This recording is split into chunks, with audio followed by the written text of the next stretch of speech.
Right, well this is a little follow-up video to the one I did earlier about SWR meters.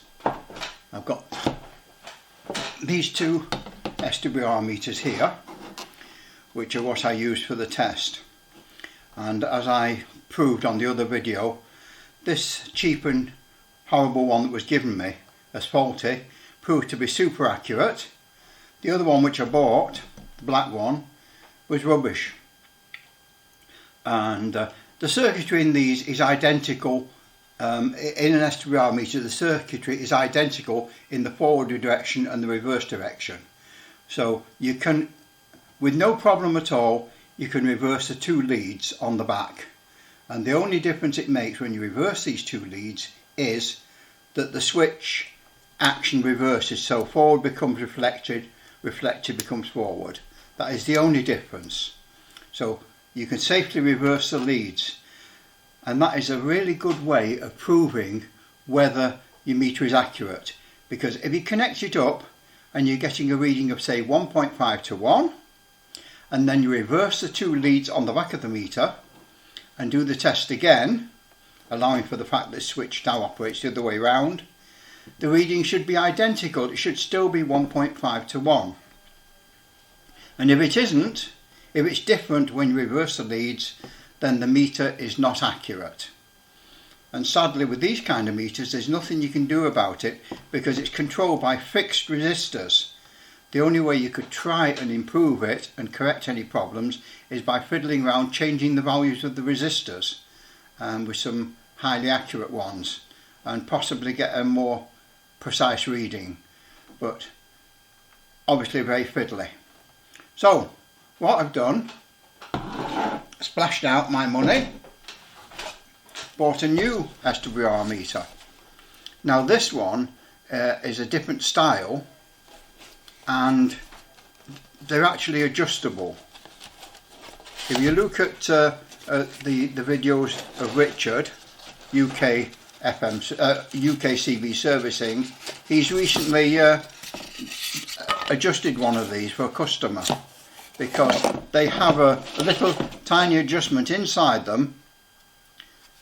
Still got some. They've got a little tiny trimmer adjustment inside them to set them up. So if it's not absolutely right with the forward and reverse, you've got a slight amount of adjustment inside to get it reading correct.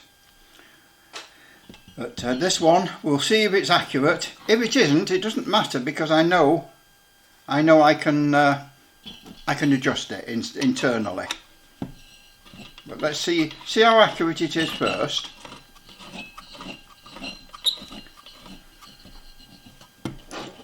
Okay. But it's not such a problem with this model, because if it's not 100% accurate, I can go inside it and correct it, calibrate it.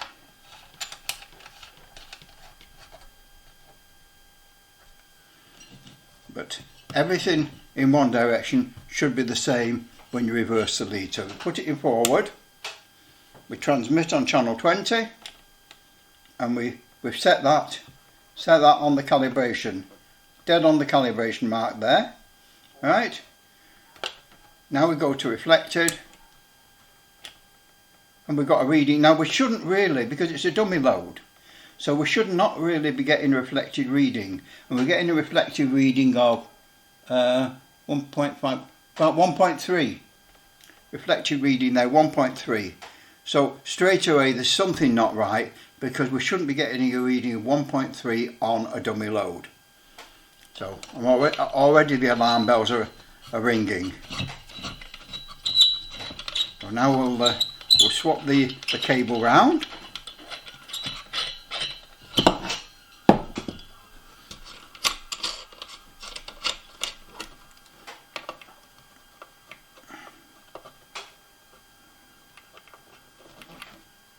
And so it looks on the face of it as if I bought myself another crap SWR meter, but I'll be able to go in this one and adjust it, so we'll see what happens when I go in it later.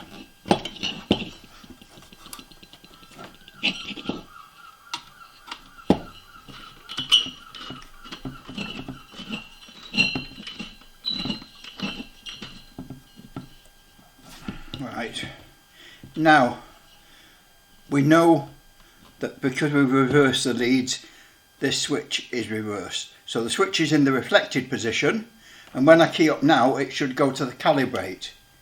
And you see it's not going exactly on the calibrate. And so we've already got alarm bells ringing that the forward reading is different. It was exactly on the calibrate position and now it isn't. So we've got to adjust that. So already we know that there's something not right about this meter. It's not agreeing with itself. And then we put the switch in the other position there. Remember we had a reading of 1.3 and now we've got a reading of virtually nothing, 1.1. So in one direction it's reading 1.1, the other way around it's reading 1.3. So the meter is not accurate. And I shall have to go inside it now, open it up, go inside and adjust a little trimmer to get it to agree with itself with the cables both way round. So there we are, yet another SWR meter, and again it's not accurate. So how many SWR meters are we buying and they're not accurate? It's very depressing, and unless it's one that like this that is adjustable, there's not a thing you can do about it other than throw it in the dustbin. Very, very disappointing. We pay good money for these meters and we do expect them to read correct.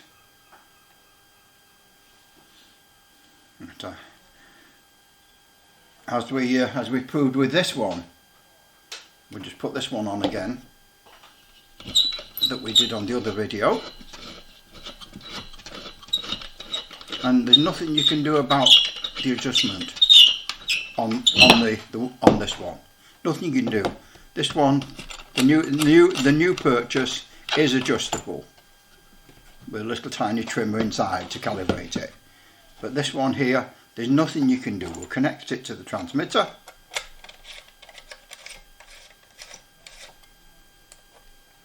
Connect it to the dummy load.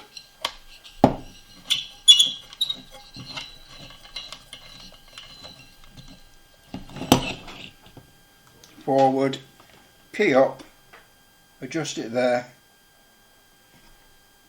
Reading nothing. Nothing coming back at all. Fine.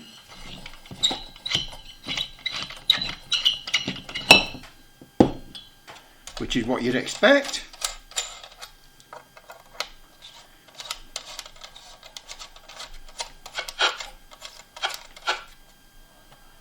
Reverse the connections.